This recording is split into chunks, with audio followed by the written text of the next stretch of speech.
గురించి నువ్వు కాదు మొత్తం నీ జాతినంతా తెచ్చుకో. ఎట్లా తెచ్చుకుంటావు, ఏడికి రావాలనో చెప్పు. మా ఊరు అన్నారా, మేమన్నా మీ ఊరికి వస్తాం. ఎవడు భయపడుతుండో సంగతి తేలుస్తా. వెనకటికోసారి చెప్పినా ఇట్లనే గజ్వేల్కి వచ్చి చూడు అని చెప్పిన, గజ్వేల్కి వస్తా బిడ్డ నీ నెత్తి మీద కాలు పెట్టి తొక్కుతా అని. గజ్వేల్కి లక్షలాది మంది కార్యకర్తలతో పోయినాం, కాలు మీద పెట్టి తొక్కితే పాతాళానికి పోయిన మళ్ళీ ఇప్పటి వరకు తేలలేదు. ఇవాళ చెప్తున్న మీడియా మిత్రులారా రాసుకోండి, 2029 ఎన్నికల్లో 2/3 మెజారిటీ మన సీట్లు ఒకవేళ 119 ఉంటే 80కి పైగా సీట్లతోని 2029లో మా ప్రభుత్వం ఏర్పాటైంది. ఒకవేళ 153 సీట్లయితే 100 పైగా సీట్లతోని 2/3 మెజార్టీతోని తెలంగాణలో రెండోసారి కాంగ్రెస్ ప్రభుత్వాన్ని తెస్తాం. ఇది మా సవాల్. చంద్రశేఖరరావు గారు, తారక రామారావు గారు, హరీష్ రావు గారు, దయాకర్ రావు గారు, ఇట్లా చెప్పుకుంటూ పోతే వినోదరావు గారు, కుక్కట్పల్లి కృష్ణారావు గారు, రాసి పెట్టుకో. 2029లో 2/3 మెజార్టీతోని ఈ రాష్ట్రంలో కాంగ్రెస్ ప్రభుత్వాన్ని ఏర్పాటు చేస్తా. ఇదే నా సవాల్. శాతనైతే కాసుకో బిడ్డ. నీ రాజకీయం ఏందో నేను చూస్తా. నేను రాజకీయం చేసినంత కాలం ఈ కల్వకుంట చూసేటోళ్ళు కాలకుంట విషం లాంటి కేసీఆర్ కుటుంబాన్ని అధికారులకు రానివ్వను. ఇదే నా శపథం, ఇదే నా శపథం. కొడంగల్ బిడ్డగా ఈ గడ్డ మీద నుంచి నేను శపథం చేస్తున్నా. నేను రాజకీయాలలో ఉన్నంతసేపు రాబోయే ఎన్నికల్లో కేసీఆర్ కుటుంబానికి అధికారం అనేది ఇక కళ. బీఆర్ఎస్ పార్టీ, కేసీఆర్ చరిత్ర గతమే. మీ పార్టీకి మీకు భవిష్యత్తు లేదు. ఎవడైనా చర్చించుకుంటే పొద్దుపోయినప్పుడు మాట్లాడుకోవడానికి పనికొచ్చే చరిత్రనే తప్ప భవిష్యత్తు తెలంగాణ రాష్ట్రానికి నీ తరఫున ఒరిగేది ఏమీ లేదు. బీఆర్ఎస్ కేసీఆర్ గతమే, తెలంగాణ భవిష్యత్తు కాంగ్రెస్. మీ గత చరిత్రతోని ఈడ ఒరిగేదేం లేదు. వెనకటికెవడో అన్నాడంట, మా తాతలు నేతులు దాగినరు, మీరు వచ్చి మా మూతులు నాకండి అని. అట్లా ఉన్నది. నిన్ను అసెంబ్లీలో ఓడగొట్టినాం, పార్లమెంట్లో గుండు సున్ని ఇచ్చినాం, మన కంటోన్మెంట్లో బండకేసి కొట్టినాం, మొన్న జరిగిన జూబ్లీహిల్స్లో బోడబండలో బండ కింద వాతి పెట్టినాం. నిన్నగాక మొన్న జరిగిన సర్పంచులల్లా 12,726లో 8,335 సర్పంచులను గెలిపించుకున్నాం. సిగ్గు లేదు, ఇన్నిసార్లు ఓడగొట్టినా ఇంకా సిగ్గు లేకుండా బయటకు వచ్చి కింద పడ్డ పైకాలు నాదే అని వెనకటికి ఓడో అన్నాడట. ఇట్లాంటి ఊకదంపుడు ఉపన్యాసాలు, పొంకనాలు వెనకడికి ఓడో పొంకనాల పోషగాడు చెప్పినట. నాకున్నాయి 3 ఏట్లే కానీ 36 దొడ్లు ఉన్నాయని చెప్పినట. ఇవన్నీ కళ్ళు కాంపౌండ్లో చెప్పుకోవడానికి బాగుంటాయి, కాలక్షేపం చేయడానికి. కళ్ళు కాంపౌండ్ మాటలు మాట్లాడకండి తండ్రి కొడుకులు. ఇవన్నీ మేము చూసినాం. శాతనైతే రాండి, ఏందో చెప్పు, దాని ప్రకారం చేద్దాం. 29లో తేల్చుకుందాం ఇవాళ చెప్తున్నా. కాబట్టి ఇప్పటికైనా చంద్రశేఖరరావు గారు, మీ వయసుకు గౌరవిస్తాం, మీ అనుభవానికి గౌరవిస్తాం. ప్రతిపక్ష నాయకుడు నీకు హోదా ఉన్నది. శాసనసభ సమావేశాలు ఏర్పాటు చేసినాం. 29 నుంచి చర్చలు రాబోతున్నాయి. 29 నాడు నువ్వు అడిగి ఎన్ని రోజులు సభ జరుపుదామో, నువ్వు అడిగినన్ని రోజులు అసెంబ్లీ నడిపిస్తా. నువ్వు చెప్పిన అన్ని చర్చ పెడదాం, ముఖాముఖి చర్చ చేద్దాం. వెనకంగా మాట్లాడు వెనక్కి కూర్కుడు కాదు. నీళ్ల మీద మాట్లాడతామా, నియామకాల మీద మాట్లాడతామా, నిధుల మీద మాట్లాడతామా, తెలంగాణలో జరిగిన అభివృద్ధి మీద మాట్లాడతామా, రైతు భరోసా మీద మాట్లాడతామా, రైతు రుణమాఫీ మీద మాట్లాడతామా, లేకపోతే ఆడబిడ్డలకు ఇచ్చిన ఉచిత బస్సు మీద మాట్లాడతామా, లేకపోతే నువ్వు ఏం కోరుకుంటావో చెప్పు, షాదీ ముబారక్ మీద మాట్లాడతామా, కళ్యాణ లక్ష్మి మీద మాట్లాడతామా, ఇందిరమ్మ ఇండ్ల మీద మాట్లాడతామా, దేని మీద మాట్లాడతామో చెప్పు, నేను సిద్ధంగా ఉన్నా.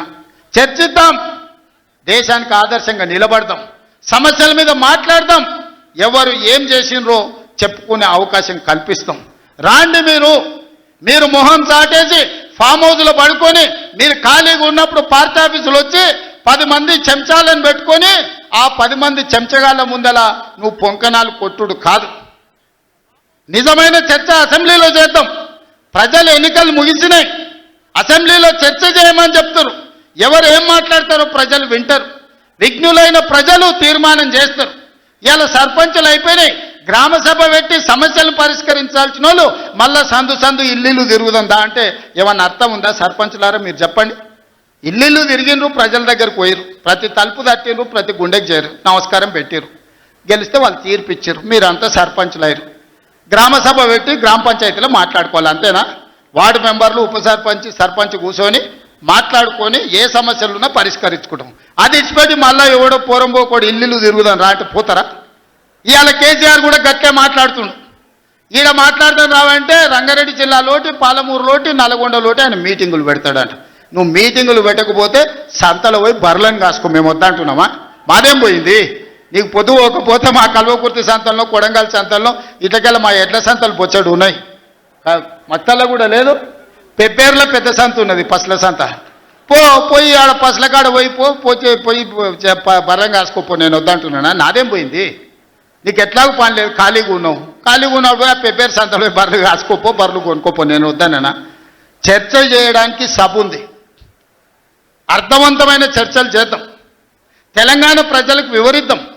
అప్పుల మీద వివరిద్దామా, అభివృద్ధి మీద వివరిద్దామా, ఉద్యోగ నియామకాల మీద వివరిద్దామా, నీళ్ల మీద వివరిద్దామా, నువ్వు కట్టి కూలిన కాళేశ్వరం మీద మాట్లాడతామా, టెలిఫోన్ ట్యాపింగ్ మీద మాట్లాడతామా, సొంత బిడ్డనే ఇంటల్లుడు ఫోన్ ట్యాపింగ్ చేసినోడు ఇంతకంటే సిగ్గులేనోడు ఉంటాడా అని వాళ్ళు చెప్తారు. ఓ పక్కన నేను 1 కోటి మంది ఆడబిడ్డలకు చీర పెడతా, సారె పెడతా నేనంటే ఉన్నొక్క చెల్లెల్ని ఇంట్లోకెళ్ళి బయటకు వెళ్ళగొట్టిన వాడు ఆస్తిలో వాటా అయ్యేస్తుంది. గంత పనికిమాలినోడు, సొంత చెల్లెలకే చీర పెట్టలేనోడు, సొంత చెల్లెలకే పండుగ పూట బుక్కెడు బువ్వ పెట్టనోడు, వాడు కూడా ఒక మనిషా? మా ఆడబిడ్డలను ఆలోచన చేయమని అంటున్నా. ఏం ఆశిస్తామమ్మ పుంటింటి కాడ మనం? చెప్పురి. మెట్టింటికి వచ్చిన తర్వాత పండుగ పూట ఇంత బుక్కెడు పువ్వు పెడతాడు, మా అన్ననో తమ్ముడో ఉంటే చీర పెడతాడు, ఇంటి ఆయన ముందర ఇజ్జత్ పోకుండా ఉండని కానీ కోరుకుంటాం. అంతేనా? వాళ్ళ ఆస్తి అడుగుతామా? వాళ్ళ ఆస్తి అడుగుతామా? ఆడపిల్లలు మీరు సగం మంది సర్పంచులు ఉన్నారు కదమ్మా, ఆడపిల్లలారా మీరు చెప్పండి.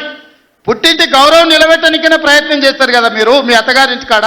వాళ్ళ ముందర మీకు ఇజ్జత్ లేకుండా పండుగ పూట తల్లిదండ్రులు వాడు అన్ననో తమ్ముడో ఉంటే పండుగకి ఇంటికి కూడా విలువకపోతే మీ అత్తగారి ఇంటికాడ, పక్కింటి కాడ, తోటికోడల ముందర ఇజ్జత్ పోతుంది. అమ్మ గిత్త కంటే అవమానం ఉంటుందా? ఓ పిలిచో సారి చీర పెట్టకపోయినా మీరే కూడా పెట్టుకుని ఉంటే వానికి ఇచ్చో చీర కొని నువ్వు పెట్టినట్టు అని చేయరా అంటాం. పుట్టింటి ఇజ్జత్ ఎవరని తీస్తారా? ఏ ఆడబిడ్డనైనా, తెలంగాణలో ఉన్న ఆడబిడ్డ ఎవరైనా ఎంత కష్టమని ఉండని, ఎంత నష్టమని ఉండని, పుట్టింటి ఇజ్జత్ నిలబెట్టడానికైనా ప్రయత్నం చేస్తుంది కదా. మీరందరూ కూడా తెలంగాణ ఆడబిడ్డలే కదా. ఇవాళ ఇంతో అంతో తండ్రి గాలికి సంపాదించిన దాంట్లో వాటా ఇవ్వాల్సి వస్తుందని మెడలు పట్టి దొబ్బితీవి నీ సొంత చెల్లెలు. నీ సొంత చెల్లెలకే సమాధానం చెప్పలోనే ఆయన నాకు సవాలు ఇసురుతున్నాడు. ఈ అవ్వ లాగులో తొండలు ఇచ్చి కొత్త బిడ్డ నేను అనుకుంటున్నాను. నా సంగతి ఇంకా తెలియదు. మీ నాయనని అడిగి ఇంటికి పోయి చెప్తాడు. అమెరికాలో బాత్రూమ్లు అడిగినట్టు అనుకుంటున్నావు, నాతో మాట్లాడు అంటే నేనేదో మార్చుకుంటుండే పోని అవలో పోరోడు గాలికి తిరిగేటోడి గాలికి అంతో నాకెందుకని ఇవన్నీ వేషాలు. ఇంకా పక్కలో ఒక నలికుట్లోడు ఉంటాడు, 6 అడుగులు ఉన్నా అనుకుంటాడు, అంత తలకాయ ఎక్కడుందో నాకు తెలియదు. కేసీఆర్ వచ్చి గర్జించిందంట, గర్జనకు నేను పోయి లోపల దాచుకున్నంట. ఇక కేసీఆర్ గర్జనలు గర్జించినట్టు లేవురా నాయన. మన గాడిదలు ఏం చేస్తావా? ఒండ్ర పెడతాయా? ఏమంటారు గాడిదలను? గాడిదలు అరిస్తే ఏమంటారు నరసింహ? గట్లున్నది. మీ గాండ్రింపులకు, మీ బెదిరింపులకు, ఉడత ఊపులకు భయపడ్డాడు ఎవరు లేరు బిడ్డ. ఈడ దుక్కి దున్నిన చేతులు ఉన్నాయి. మీరేదో తోలు తీస్తా అంటే తీపించుకోనికే లేము. ఈ కండలు కరిగినాయి, మిగిలిందే తోలు. ఫస్ట్ నీ తోలు సంగతి చూసుకో, నీ తోలు సంగతి చూసుకో. ఊర్లో మాకు తెలుసు, ఊర్లలో నాటుకోళ్ళు ఉంటాయి కదా, కోని కాల్చినాక మనం మంచిగా కాల్చి తోలు తీసి పసుపు పెడతాం కదా, మంచిగా తోలు తీసి పసుపు పెడతారు బిడ్డ మా కొడంగల్ వాళ్ళు. నువ్వేదో తెలివితేటలు అనుకుంటున్నావు. ఈ తమాషా మాటలు, ఈ అతి తెలివితేటలు కట్టి పెట్టుకో. ఎన్ని ఎలక్షన్లు జరిగినా సిగ్గు లేకుండా అన్నిట్లలో డిపాజిట్లు పోతున్నా, బండకేసి కొడుతున్నా బుద్ధి రాలే. ఇప్పటికైనా మారుండ్రి. నాకేం లేదు, మీరు అట్లుంటేనే మంచిది. ప్రజలు చీత్కరిస్తారు, చీదర కొడతారు, లాస్ట్ దేనికి వానికి రాకుండా పోతారు. కాకపోతే ప్రతిపక్షమే లేదు తెలంగాణలో అని బయటకు పోతే ఇజ్జత్ పోయేటట్టు ఉన్నది. గదొక్కటే నా చింత. అందుకే మిత్రులారా మంచిగా చేయండి. వేదిక మీద ఉన్న పెద్దలకు, మా మంత్రులకు అందరికీ నా సూచన, గ్రామాలలో సర్పంచులు వచ్చారు, అందరినీ కలుపుకోపోండి. గ్రామాల అభివృద్ధి జరిగినప్పుడే తెలంగాణ అభివృద్ధి జరుగుతుంది. ఇవాళ తెలంగాణ అభివృద్ధి చేసే బాధ్యత మనది. చిన్న వయసులో నాకు అవకాశం వచ్చింది. ఇప్పుడు చాలామంది మా సర్పంచ్ అమ్మ వచ్చింది, సజ్జకాన్పేట రేణుకమ్మనా మౌనిక, మా రాములు తమ్ముని కోడలు మౌనిక చెప్పింది 24 ఏళ్ళు చిన్న వయసులో నేను సర్పంచ్ అయిన సార్ అని. ఎన్నో ఆలోచనలతోని ఇలా చిన్న వయసులో మీరు అందరు సర్పంచ్లు అయినరు. ఇంజనీరింగ్ చదువుకున్న వాళ్ళు అయినరు, డిగ్రీ చదువుకున్న వాళ్ళు అయినరు, 22, 23 ఏళ్ళకు ఉన్న వాళ్ళు అయినరు, పెద్దోళ్ళు 80 ఏళ్ళు ఉన్న వాళ్ళు కూడా సర్పంచ్లు అయినరు. మా రాఘవ వాళ్ళ తల్లి సర్పంచ్ అయింది. వీళ్ళందరూ ఎందుకు అయినరు అంటే గ్రామానికి ఏమైనా చేయాలని అయినరు. మరి వాళ్ళ ఆలోచనలు వాళ్ళ గ్రామానికి చేయాలన్నదాన్ని మనం ఈరోజు పూర్తిగా సహకారం అందించాలి వాళ్ళకు. వాళ్ళందరినీ కూడా వాళ్ళ ఊర్లలో ఏం మాట ఇచ్చిండ్రో ఆ పనులు మనం చెయ్యాలి. వీలైనంత మేరకు నిధుల కష్టం ఉన్నది, మనం ఇచ్చేది మనం ఇద్దాం, కేంద్రం నుంచి తెచ్చేది కేంద్రం నుంచి తెద్దాం. మార్చి లోపల కేంద్రం నుంచి 3,000 కోట్ల రూపాయల నిధులు నేను పట్టుకొస్తా. మీకు అందరికీ గ్రామాలలో నిధులు ఇచ్చే బాధ్యత నాది. మార్చి 31 తారీఖు లోపల 3,000 కోట్ల రూపాయలు గ్రామాలకు పంపించే బాధ్యత నేను తీసుకుంటా. ఆ నిధులు దుర్వినియోగం కాకుండా మంచిగా ఖర్చు అయిపోయి మంచి పేరు తెచ్చుకోరు. నాకెట్లా చిన్న వయసులో ఈ రాష్ట్రానికి ముఖ్యమంత్రి అయ్యే అవకాశం వచ్చిందో, రోజుకు 18 గంటలు కష్టపడి ఎట్లయితే పనిచేస్తున్నానో మీరు కూడా గ్రామాలలో పని చేయండి, కష్టపడుండ్రి, గ్రామంలో ఇంత మంచి పేరు తెచ్చుకోండి, గ్రామాన్ని అభివృద్ధి చేయండి. నా వైపు నుంచి పూర్తిగా సహకారం ఉంటుంది. మళ్ళీ 2029లో ఎన్నికలు వచ్చినప్పుడు ఎవరు లెక్క వాళ్ళు చూసుకుందాం, ఎన్నికలు వచ్చినప్పుడు చూసుకుందాం. ఇప్పుడు కేవలం అభివృద్ధి మీదనే దృష్టి పెడదాం, గ్రామాలను ముందుకు తీసుకెళ్దాం. గ్రామాలు అభివృద్ధి చెందినప్పుడే తెలంగాణ రాష్ట్రం అభివృద్ధి చెందుతుంది. ఆ విధంగా ముందుకు వెళ్దామని మీరందరూ సిద్ధమే కదా గ్రామాలను అభివృద్ధి చేయడానికి? మీరందరూ సిద్ధమే కదా? ఇవాళ మా పోలీసు వాళ్ళు చెప్పినా కానీ మరి ఏమైందో, గెలిపించిన వాళ్ళేమో బయటూరు, గెలిచిన వాళ్ళేమో లోపలూరు. బయట చాలా మంది మా ముఖ్యమైన నాయకులందరూ కనిపించారు, పలకరించుకుంటూ వచ్చిన. ఏందా అంటే మా రాఘవ్ 10 పాసులే ఇచ్చిండు అన్న, ఏం చేయాలని అంటుండు. కాకపోతే మా ఇందరు మరి పరిస్థితి ఏమో పాసులు ఇచ్చేది లేదు. బయట ఉన్నోళ్ళు తక్కువ కాదు, లోపలికి వచ్చిన వాళ్ళు ఎక్కువ కాదు. మీరందరూ నా కుటుంబ సభ్యులే. మళ్ళీ నేను వస్తా, మీ అందరినీ కలుస్తా, మళ్ళీ కూర్చొని అభివృద్ధి చేసుకుందాం. కొడంగల్ని ఒక ఆదర్శ నియోజకవర్గంగా తీర్చిదిద్దుదాం. ఇది నా ఒక్కడి వల్ల సాధ్యం కాదు, మీ అందరు సహకరిస్తేనే సాధ్యమైతే. అన్ని గ్రామాలకు ఏం కావాలనో గ్రామ సభలు పెట్టుకోండి, గ్రామ సభలలో చర్చించుండ్రి, మంచి పనులు చేద్దామని తెలియజేస్తూ మీ అందరి దగ్గర సెలవు తీసుకుంటున్నా. పెద్ద ఎత్తున మిమ్మల్ని గెలిపించిన వాళ్ళకి సప్పట్లు కొట్టుర్రి. ఎందుకంటే మీ గెలుపులో బయట ఉన్న వాళ్ళు ఉండరు.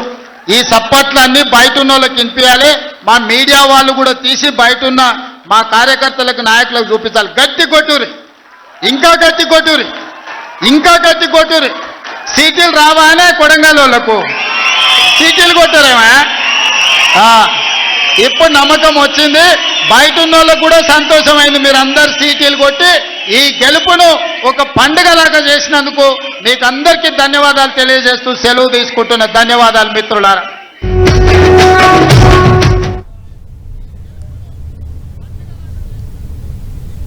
పెద్ద మనిషిలాగా మంచి చెప్తాడేమో అనుకున్నా. తోలు తీస్తా అని అన్నాడు. తోలు తీస్తాడంటేనే ఇక నేను చెప్పదలుచుకున్నా, అయ్యేగా నా సంగతి వదులు కానీ మా సర్పంచులు వచ్చిండ్రు, రా ఏ తోలు తీస్తావరా?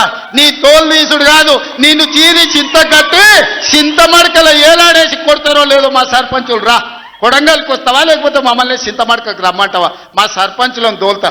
సోయి లేని మాటలు, స్థాయి లేని విమర్శలు. ఒక్కటన్నా అక్కడికి వచ్చే మాట మాట్లాడిండా? నీ సొమ్మె ఏం పోయిందా? మాకు నీళ్ళు ఇయ్యాలంటే నీకు ఇంత కడుపు నొప్పా? నువ్వు మళ్ళీ బయటకు వచ్చి ఇవాళ ఆయన తోలు తీస్తా అంటు. తోలు నాది కాదు కానీ ఆ షేక్పేటలో మటన్ కొట్టు మస్తాన్ ఉంటాడు, ఆయన రోజు మేకలను కోసి మండి నడుపుతుంటాడు. ఆయన చెప్పిన కేసీఆర్ ఖాళీగా ఉన్నాడంటనే తోలు తీస్తాడంట. నీ మటన్ కొట్టు మస్తాన్ దగ్గర ఇంత నౌకరీ ఇయ్యండ్రి, ఇంత బోటో కూరనో పోయేటప్పుడు ఇయ్యండ్రి బొక్కనో. ఎందుకంటే పోసిన వాళ్ళకు మామూలుగా తోలు తలకాయలు ఇస్తాం కదా మనం ఇంటికాడ దసరా పండుగ అప్పుడు. అవునా? ఏం శివకుమార్ రెడ్డి, మన ఇళ్ళల్లో పండుగ పూట వచ్చి ఆటను కోస్తే కాళ్ళు తలకాయ కోసినోనికి ఇస్తాం కదా. ఇక మటన్ కొట్టు మస్తాన్ కూడా చెప్పిన, ఆ కేసీఆర్ ఖాళీగా ఉన్నాడంటేనే 2 ఏళ్ళు ఫామ్ హౌస్లో ఏం చేస్తుండంటే తోలు తీసేది ప్రాక్టీస్ చేసిండంట. తోలు బాగా తీస్తాడంట. నీ మటన్ కొట్టులో ఈ తోలు తీస్తాడు, కాళ్ళు తలకాయలు మాత్రం ఉచితంగా సాయంత్రం పోతే దావతులో బోటిగిన ఏమన్నా కొట్టుకొని సాయంత్రం 2 వేసేటప్పుడు తీసుకుంటాడేమో అని. 2 ఏళ్ళు ఏమన్నా అన్నానా? ఆయన మన బయటకు వచ్చి ఇక చూస్తా, తోలు తీస్తా, తాట తీస్తా, ఇక నీ సంగతి చెప్తా అన్నాడు. రా బిడ్డ రా, రా రెడీగా ఉన్నారా, ఇక అందుకే కొడంగల్ నుంచే చెప్తాం నీకు అని చెప్పి 3 రోజుల నుంచి మాట్లాడలేదు. ఇవాళ మాట్లాడుతున్నా. ఆయన కొడుకు చెప్తున్నాడు, మైకు ముందలకు వస్తలేడు, ఆయన దాచుకున్నాడు. ఆయన నీ ముఖం ఎప్పుడైనా చూసుకున్నావులా అద్దంలా? పేడమూతి బోడిలింగం, నువ్వు కూడా నా గురించి మాట్లాడతావా? నీవెంత, నీ స్థాయి ఎంత? అయ్య పేరు చెప్పి బతికటోనివి నువ్వు, ఆంధ్రలో గుంటూరులో గుడివారిలో చదువుకున్న నువ్వు, నీకేం తెలుసు తెలంగాణ గురించి, మా పౌరుషం గురించి? నువ్వు కాదు, మొత్తం నీ జాతినంతా తెచ్చుకో. ఎట్లా తెచ్చుకుంటావు, ఏటికి రావాలనో చెప్పు. మా ఊరన్నారా, మేమన్నా మీ ఊరికి వస్తాం. ఎవడు భయపడుతుండో సంగతి తేలుస్తా. 2029 ఎన్నికల్లో 2/3 మెజారిటీ మన సీట్లు ఒకవేళ 119 ఉంటే 80కి పైగా సీట్లతోని 2029లో మా ప్రభుత్వం ఏర్పాటైంది. ఒకవేళ 153 సీట్లయితే 100 పైగా సీట్లతోని 2/3 మెజార్టీతోని తెలంగాణలో రెండోసారి కాంగ్రెస్ ప్రభుత్వాన్ని తెస్తాం. ఇది మా సవాల్. చంద్రశేఖరరావు గారు, తారక రామారావు గారు, హరీష్ రావు గారు, దయాకర్ రావు గారు, ఇట్లా చెప్పుకుంటూ పోతే వినోదరావు గారు, కుక్కట్పల్లి కృష్ణారావు గారు, రాసి పెట్టుకో. 2029లో 2/3 మెజార్టీతోని ఈ రాష్ట్రంలో కాంగ్రెస్ ప్రభుత్వాన్ని ఏర్పాటు చేస్తా. ఇదే నా సవాల్. శాతనైతే కాసుకో బిడ్డ. నీ రాజకీయం ఏందో నేను చూస్తా. నేను రాజకీయం చేసినంత కాలం ఈ కల్వకుంట చూసేటోళ్ళు కాలకుంట విషం లాంటి కేసీఆర్ కుటుంబాన్ని అధికారులకు రానివ్వను. ఇదే నా శపథం.